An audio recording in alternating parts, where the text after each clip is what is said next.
दोस्तों हरे Krishna by Anju Tayal channel में आपका स्वागत है। मैं आज आपको प्रबोधिनी देवोत्थान एकादशी महत्तम व्रत कथा सुनाने जा रही हूँ। ब्रह्मा जी बोले, हे मुनि श्रेष्ठ, अब आप पापों को नष्ट करने वाली तथा पुण्य और मुक्ति को देने वाली प्रबोधिनी एकादशी का महत्तम सुनिए। भागीरथी, गंगा तथा तीर्थ नदी, समुद्र आदि तभी तक फल देते हैं जब तक प्रबोधिनी एकादशी नहीं आती। कार्तिक मास के शुक्ल पक्ष की प्रबोधिनी एकादशी के व्रत का फल 1 सहस्त्र अश्वमेध तथा 100 राजसूय यज्ञ के फल के बराबर होता है। नारद जी ने पूछा, हे पिता, मैं यह संध्या को भोजन करने से, रात्रि में भोजन करने से तथा पूरे दिन उपवास करने से क्या क्या फल मिलता है, उसे आप समझाइए। ब्रह्मा जी बोले, हे नारद, एक संध्या को भोजन करने से 1 जन्म का, रात्रि में भोजन करने से 2 जन्म का तथा पूरे दिन उपवास करने से 7 जन्म के समस्त पाप नष्ट हो जाते हैं। प्रबोधिनी एकादशी के व्रत के प्रभाव से सुमेरु पर्वत के समान कठिन पाप क्षण मात्र में ही नष्ट हो जाते हैं। अनेकों पूर्व जन्म के किए हुए बुरे कर्मों को यह प्रबोधिनी एकादशी का व्रत क्षण भर में नष्ट कर देता है। जो मनुष्य अपने स्वभाव अनुसार तथा इस प्रबोधिनी एकादशी का विधिपूर्वक व्रत करते हैं, उन्हें पूर्ण फल प्राप्त होता है।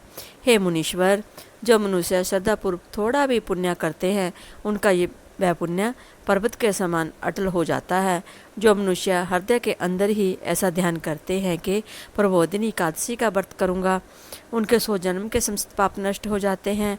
जब मनुष्य प्रबोधिनी एकादशी के दिन रात्रि को जागरण करते हैं, उनकी बीती हुई तथा आने वाली 10,000 पीढ़ियों विष्णु लोक में जाकर वास करती हैं और नरक में अनेक दुखों को भोगते हुए पितृ विष्णु लोक में जाकर सुख भोगते हैं। ब्रह्मा हत्या आदि महान पाप भी प्रबोधिनी एकादशी का व्रत करने से धुल जाते हैं। एकादशी के दिन रात्रि को जागरण करने का फल अश्वमेध आदि के यज्ञों के फल से अधिक होता है। समस्त तीर्थों में जाने तथा गो, स्वर्ण, भूमि आदि के दान का फल कार्तिक मास की शुक्ल पक्ष की प्रबोधिनी एकादशी के रात्रि के जागरण के फल के बराबर होता है। इस संसार में जितने भी तीर्थ हैं तथा जितने भी तीर्थों की आशा की जा सकती है, वैसा प्रबोधिनी एकादशी का व्रत करने वाले के घर में रहते हैं। जो मनुष्य इस एकादशी के व्रत को करता है, वह योगीवान, योगी, तपस्वी तथा इंद्रियों को जीतने वाला होता है, क्योंकि वह एकादशी भगवान विष्णु को अत्यंत प्रिय है। इसके व्रत के प्रभाव से कामिका, वाचिका और मानसिक पाप नष्ट हो जाते हैं। इस एकादशी के दिन जो भगवान की प्राप्ति के लिए दान, तप, होम, यज्ञ आदि करते हैं, उन्हें अक्षय पुण्य मिलता है। प्रबोधिनी एकादशी के दिन भगवान की पूजा करने से बाल, यौवन तथा वृद्धावस्था के समस्त पाप नष्ट हो जाते हैं। इस एकादशी की रात्रि को जागरण करने का फल चंद्र सूर्य ग्रहण के समय स्नान करने के फल से सहस्त्र गुना अधिक होता है। मनुष्य जन्म से लेकर जो पुण्य करता है, वह पुण्य प्रबोधिनी एकादशी के व्रत के पुण्य के सामने व्यर्थ है। इसलिए हे नारद, तुमको भी विधि पूर्वक विष्णु भगवान की पूजा करनी चाहिए। जब मनुष्य कार्तिक मास में धर्मपरायण होकर अन्य व्यक्तियों का अन्न नहीं खाते, उन्हें चंद्रायन व्रत का फल मिलता है। कार्तिक मास में भगवान दान आदि से उतने प्रसन्न नहीं होते जितने के शास्त्रों की कथा सुनने से प्रसन्न होते हैं। कार्तिक मास में जो मनुष्य भगवान की कथा को थोड़ा बहुत पढ़ते या सुनते हैं, उन्हें 100 गौ के दान का फल मिलता है। मनुष्य अपने कल्याण के लिए विष्णु भगवान की कथा सुनते हैं, वह अपने कुटुंब का उद्धार करके 1 सहस्त्र गोदान का फल पाते हैं। जो मनुष्य प्रबोधिनी एकादशी के दिन विष्णु की कथा सुनते हैं, उन्हें 7 दीप के दान का फल मिलता है। जो विष्णु की भक्तिपूर्व कथा सुनते हैं, उन्हें कथा वाचने वाले ब्राह्मण की यथाचित पूजा करते हैं तथा उसे संतुष्ट करते हैं, वह उत्तम लोक को जाते हैं। इस पर नारद जी बोले, हे ब्राह्मण जी, अब आप एकादशी के व्रत का विधान कहिए। जो कैसा व्रत करने से कौन सा पुण्य मिलता है, वह भी समझाइए। ब्रह्मा जी बोले, हे नारद, इस एकादशी के दिन मनुष्य को ब्रह्मा मुहूर्त में उठना चाहिए और नदी, तालाब, कुआं आदि पर स्नान करके व्रत का नियम ग्रहण करने चाहिए। उस समय भगवान से विनय करनी चाहिए कि हे भगवान, आप आज मैं निराहार रहूँगा और दूसरे दिन भोजन करूँगा, इसलिए आप मेरी रक्षा करें। इस प्रकार भिन्न करके भगवान की पूजा करनी चाहिए।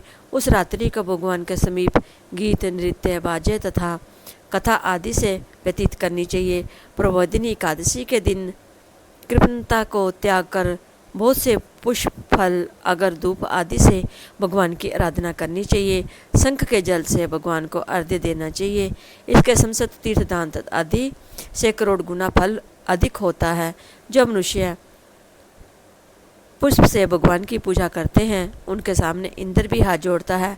कार्तिक मास में जो बिल्व पत्थर से भगवान की पूजा करते हैं उन्हें अंत में मुक्ति मिलती है।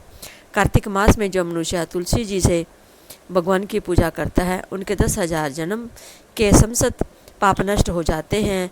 जब मनुष्य इस मास में श्री तुलसी जी के दर्शन करते हैं या छूते हैं या ध्यान करते हैं या रोपण अथवा सेवा करते हैं वे 1000 कोटि युग तक भगवान के घर में रहते हैं। समस्त मनोकामनाओं को पूरा करने वाले भगवान कंदम्ब पुष्प को देखकर अत्यंत प्रसन्न होते हैं। यदि उनकी कदम पुष्प से पूजा की जाए तो यमराज के दुखों को नहीं पाते। जो गुलाब के पुष्प से भगवान की पूजा करते हैं उन्हें मुक्ति मिलती है। जब मनुष्य बकुल और अशोक के फूलों से भगवान की पूजा करते हैं वे अत्यंत काल तक शोक से रहित होते हैं। जो मनुष्य विष्णु भगवान के सफ़ेद और लाल कनेर के फूलों से पूजा करते हैं उस पर भगवान अत्यंत प्रसन्न होते हैं। जो मनुष्य विष्णु भगवान की दुर्वा दल से पूजा करते हैं वह पूजा के फल से 100 गुना फल अधिक पाते हैं। जो भगवान की समीपतर से पूजा करते हैं वह भयंकर यमराज के मार्ग को सरलता से पार कर जाते हैं। जो मनुष्य चंपक पुष्प के भगवान विष्णु की पूजा करते हैं वह आवागमन के चक्कर से छूट जाते हैं। जो मनुष्य स्वर्ण का बना हुआ केतकी पुष्प भगवान पर चढ़ाते हैं उनके करोड़ों जन्म के पाप नष्ट हो जाते हैं। जो मनुष्य भगवान के पीले और रक्त वर्ण कमल के सुगंधित पुष्पों से पूजा करते हैं उन्हें श्वेत दीप में स्थान मिलता है। इस प्रकार रात्रि में भगवान की पूजा करके प्रातःकाल शुद्ध जल की नदी में स्नान करना चाहिए। स्नान करने के पश्चात भगवान की पूजा करनी चाहिए। इसके बाद पूर्ति के लिए ब्राह्मणों को भोजन कराना चाहिए और दक्षिणा देकर मीठे वाक्यों द्वारा सभा करनी चाहिए। इसके उपरांत भोजन, गऊ और दक्षिणा से गुरु की पूजा करनी चाहिए और ब्राह्मणों को बहुत सी दक्षिणा देकर नियम को छोड़ना चाहिए। ब्राह्मणों को यथाशक्ति दक्षिणा देनी चाहिए। जिस ब्राह्मण को रात्रि में भोजन करावे उसे स्वर्ण सहित बेल दान करना चाहिए। जब मनुष्य यात्रा स्नान करते हैं उन्हें दही और शहद दान करना चाहिए। जब मनुष्य फल की आशा करते हैं उन्हें फल का दान करना चाहिए। तेल की जगह घी और घी की जगह दूध और अन्नों में चावल का दान करना चाहिए। जब मनुष्य इस व्रत में भूमि शयन करते हैं उन्हें सब वस्तुओं सहित शया दान करनी चाहिए। जो मौन दान करते हैं उन्हें स्वर्ण सहित तिल दान करना चाहिए। जब मनुष्य बालों को धारण करते हैं उन्हें दर्पण दान करना चाहिए। जब मनुष्य कार्तिक मास में उपहन्या दान नहीं करते उन्हें उपहन्या दान करना चाहिए। जो इस मास में नमक त्यागते हैं उन्हें शक्कर दान करनी चाहिए।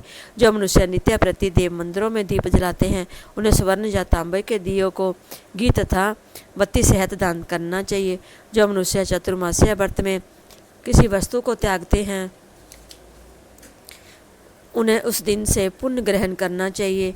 जो मनुष्य प्रबोधिनी एकादशी के दिन विधिपूर्वक व्रत करते हैं उन्हें अत्यंत सुख मिलता है और अंत में स्वर्ग को जाते हैं। जो मनुष्य चतुर्मास्य व्रत को बिना किसी विघ्न के पूरा कर देते हैं उन्हें फिर दोबारा जन्म नहीं मिलता। जिस मनुष्यों का व्रत खंडित हो जाता है वह नरक को जाते हैं। जब मनुष्य इस एकादशी के महत्व को सुनता व पढ़ता है उसे अनेक गोदान का फल मिलता है। बोलो एकादशी की जय, बोलो विष्णु भगवान की जय।